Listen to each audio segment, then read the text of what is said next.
time for a special edition of Hold On, What? Most points per drive this century. The 07 Patriots were unstoppable, basically undefeated. The 18 Chiefs also, they were defeated, but they were Super Bowl champions and excellent.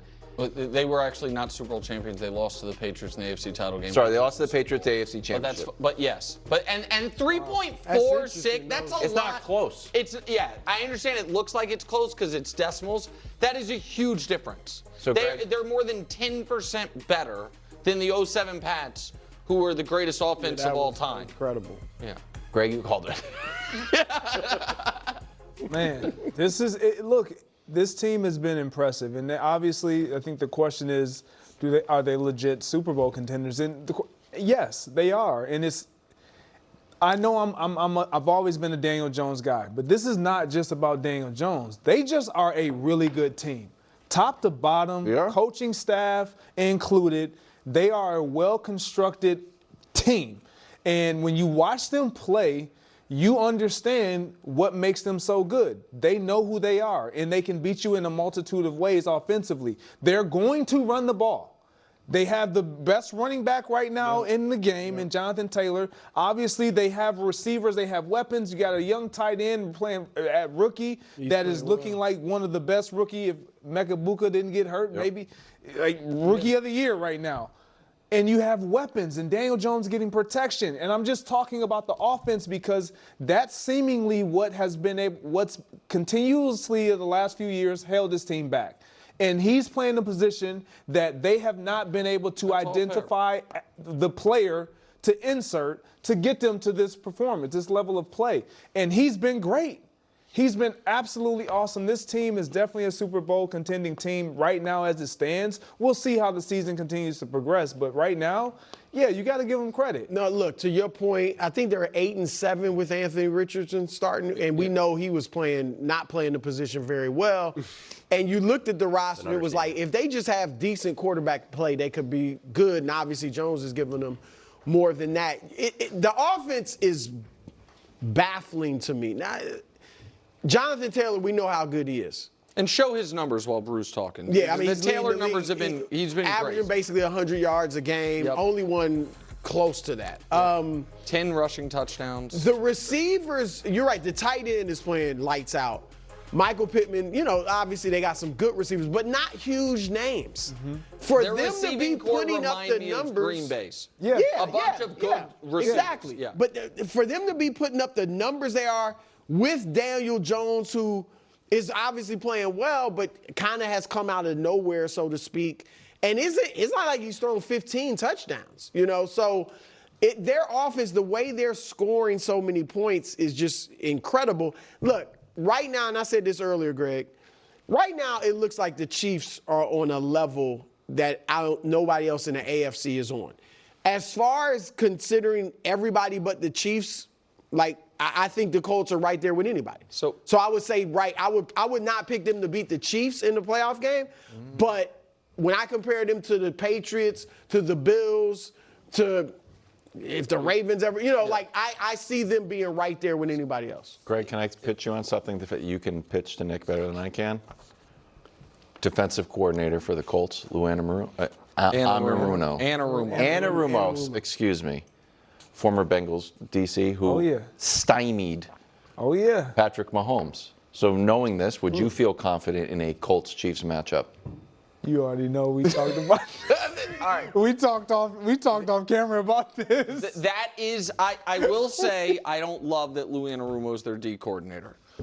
However, whatever nerves that are caused in me thinking about that in the playoffs are settled by thinking of the dream scenario of the path to the 4th straight Super Bowl going through Daniel Jones. I knew Hold on. Can I go just real quick, please? This team every week reminds me more and more of last year's Vikings. In place of Justin Jefferson is Jonathan Taylor. In place of Sam Darnold is Daniel Jones. In place of Kevin O'Connell is Shane Steichen. What they don't have to deal with is a Detroit in their own division, preventing them from potentially being the 1 seed. Right. And in the Mahomes era, this is a weird nothing stat, but it is the truth. The Chiefs have been the 1 seed every other year. Okay, who cares? The only reason why anyone even remotely doubts the Indianapolis Colts is because of their preconceived views of a Daniel Jones. And you're so surprised how well this offense is doing. Well, Shane Steichen is an elite offensive coach. That's just a reality. And Shane Steichen actually has tremendous more experience in the playoffs and playing high-level games than Kevin O'Connell did as well. Shane Steichen has been amazing. He just hasn't had the team around him. And he's been more the coordinator rather than, of course, the head coach. So you can trust Shane Steichen in those huge moments as he's proven such. And to say that this reminds you of the Minnesota Vikings so much and this blah, blah, blah. First off, their O-line was not good and they had dealt with their injuries, number one. Number two, you doubted the Minnesota Vikings specifically because of Sam Darnold. How has that take aged? Has Sam Darnold been elite? Has Sam Darnold been one of the best quarterbacks in the NFL right now? Oh, he has? Okay. How about the Minnesota Vikings? Now that they got rid of Sam Darnold, how has the quarterback play been since Sam Darnold left? Oh, is it because Sam Darnold actually mattered? Oh, okay. Was it just because Sam Darnold was pressured a million times and couldn't overcome that? Just like we saw Justin Herbert struggle, just like we saw Patrick Mahomes struggle, just like how we see all quarterbacks struggle when they are under constant pressure? Okay, got it. Got it. Glad we figured that all out.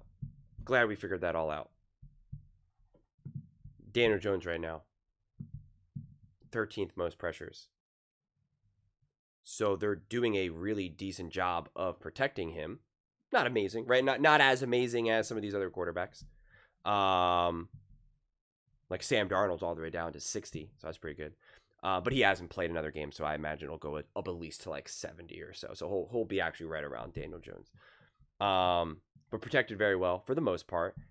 Only taking 6 sacks, and I assume probably has the league best of 7.3 pressure to sack percentage. Let me look at that real fast.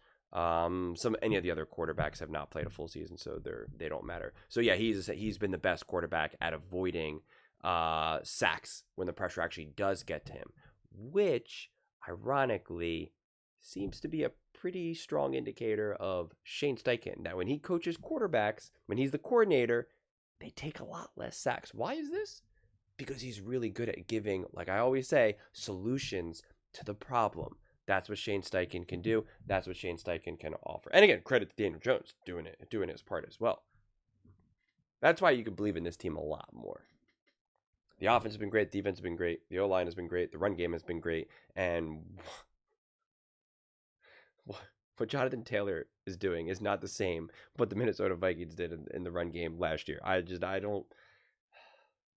I swear, man. Why do we just say things for the sake of saying things? I don't understand. I really don't. The Minnesota Vikings, who were a great team, were scoring 25.4 points per game. The Indianapolis Colts are scoring 33.1 points per game. You see the difference? Nick, who said that Aaron Jones is just, switch out Jonathan Taylor for Aaron Jones,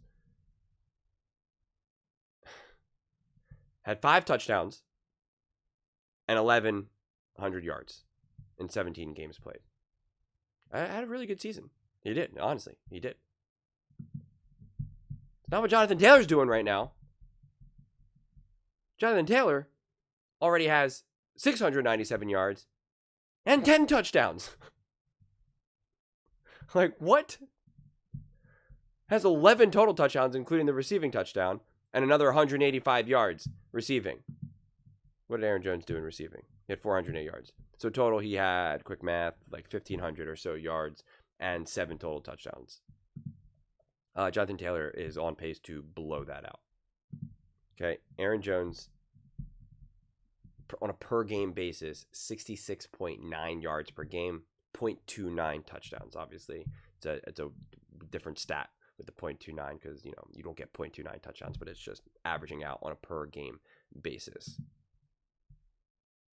Jonathan Taylor is averaging 99.6 yards per game, 1.43 touchdowns, so a touchdown and a half per game. Okay, it's not even close to being the same. The success rate. So the success rate here is a successful rush gains at least 40% of yards required on first down, 60% of yards required on second down, and 100% on third or fourth down. Aaron Jones, 49.8%. Again, it's a lot more of a complicated stat, so we won't lose too much sleep over it. But Jonathan Taylor, 55.7, which again, when you're talking about these types of percentages, kind of like how they talk about the decimals, is huge. So the only reason why we're even remotely downplaying or not believing, the only reason why you would even say the Chiefs are better than the Colts right now are just because we know who the Chiefs are and we know who Patrick Mahomes is, Andy, etc. If we were looking at this team strictly based on what we're seeing right now, and we would have to say that the Colts have been absolutely just historic, because look at absolutely historic they've been. And when you see things like this, and you see what they're doing, and you saw what the Patriots did, what the Chiefs did, it really highlights, this graphic alone highlights just how crucial coaching is. That's what it shows you. That's what it shows you, which is really, really funny, because I don't think anyone's going to say that Daniel Jones is better than Patrick Mahomes, but yet here we have Daniel Jones leading this offense better. And you can't say, oh, he has a better team, because Kansas City Chiefs fans aren't going to say that. They're not going to say that the Colts had a better team than the 2018 Chiefs. So it really shows you what great and what special coaching can do. It just does. Okay? Do you think Mike Tomlin's leading this offense like this? No, I don't think he is. Do you think, seriously, we can just go through all the coaches' names right now. Is Dan Quinn doing this? No, I don't think he is. Brian Flores? No. And I'm using coaches that I like, mind you. These aren't coaches that I think are bad by any stretch of the imagination. By any stretch of the imagination. That's why I'm specifically using those names. Raheem Morris is doing that. Come on, no. So put some respect on the Indianapolis Colts. Put some respect on Shane Steichen. What this man can do. He's proven his worth. He's proven his ability to win games and even have a fighter's chance with quarterbacks like AR, Garner, Minshew, Flacco, whatever. He showed how elite Jalen Hurts can be, Justin Herbert. And now look what he's doing with Daniel Jones. Put some respect on the Indianapolis Colts. And Colts fans, please do not forget to subscribe so you guys can rise to the occasion, so we can keep creating Indianapolis Colts content that people actually want to watch, that people actually want to engage with, that people actually want to discuss. I'm making a video like this for the Colts fans. So please subscribe.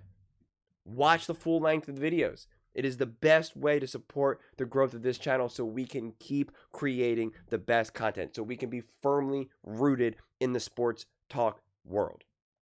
But those are just my thoughts. I'd absolutely love to hear yours. What do you guys all think about the Indianapolis Colts? Do you think that they are a true contender? And how do you make sense of a graphic like this? Let me know in the comments below. I read every single comment. So whether you agree with me or disagree with me, either way, let's get in some discussions. Let's get in some fights. But ultimately, let's just have some fun. And please do consider subscribing. As I said, we are building an amazing community here, and I really would love to see you part of it. And please don't forget to give this video a thumbs up, as it really does help the visibility and the algorithm. Thank you so much. See you next time.